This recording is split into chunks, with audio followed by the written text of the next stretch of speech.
नमस्कार बंधुरा आज रविवार छुटिर दिन ताई सकाल सकाल बेरिये पड़ेছি 108 शिव मंदिरेर उद्देश्ये।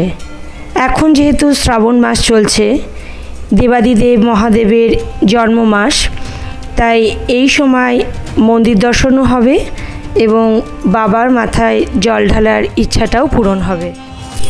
পশ্চিমবঙ্গে যে দুটি 108 মন্দির অবস্থিত দুটিই বর্ধমান জেলায়, একটি অম্বিকা কানলায় আর একটি নবাবহাট বাস স্ট্যান্ডের কাছে অবস্থিত।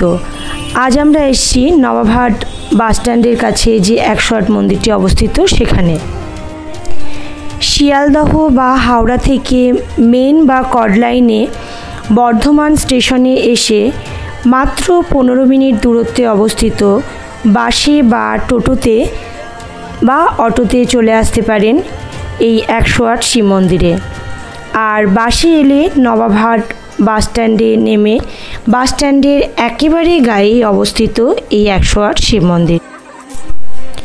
মন্দির সারা বছরই খোলা থাকে, শনি রবি এবং সোমবার সব সময় খোলা থাকলেও অন্য সময় সকাল 8টা থেকে 1টা পর্যন্ত এবং 3টে থেকে 7টা পর্যন্ত মন্দির চত্বর খোলা থাকে। তবে শ্রাবণ মাসে এবং শিবরাত্রিতে এখানে পুণ্যার্থীদের ভিড় বেশি হয়। আজ যেমন শ্রাবণ মাসের আজ রবিবার, আগামী দিন সোমবার ভিড় আরও বাড়বে, কিন্তু আজও বেশ ভালোই ভিড় আছে। এই 108 শিব মন্দিরটি নির্মাণ করিয়েছিলেন বর্ধমানের মহারানী বিষ্ণুকুমারী দেবী 1788 খ্রিস্টাব্দে। অবশ্য এই মন্দির নির্মাণের সঙ্গে উদয়চাঁদ মহারাজের নামও জড়িয়ে আছে।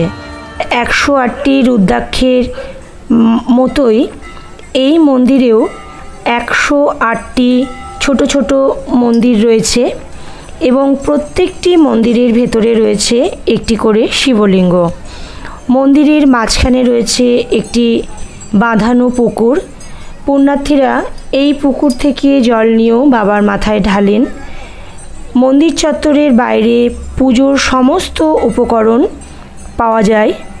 মাঝখানে রয়েছে একটি যজ্ঞস্থল, আর মন্দিরের গেটের একদম সামনেই রয়েছে একটি বড় ঘণ্টা এবং নন্দী মহারাজ।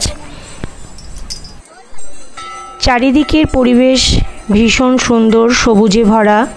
পুকুরের জলও বেশ পরিষ্কার। এখানে অনেকেই মানত করছেন। মন্দিরে ঢুকে ডান দিকে প্রথম যে বড় শিবলিঙ্গটি রয়েছে সেখানে জল ঢেলে তারপরে ডান দিক থেকে শুরু করে ধীরে ধীরে এগিয়ে গিয়ে প্রত্যেকটি লিঙ্গতেই অনেকে জল ঢালেন। যে কোনো উইকেন্ডে অবশ্যই ঘুরে যাবেন এই 108 মন্দিরটিতে।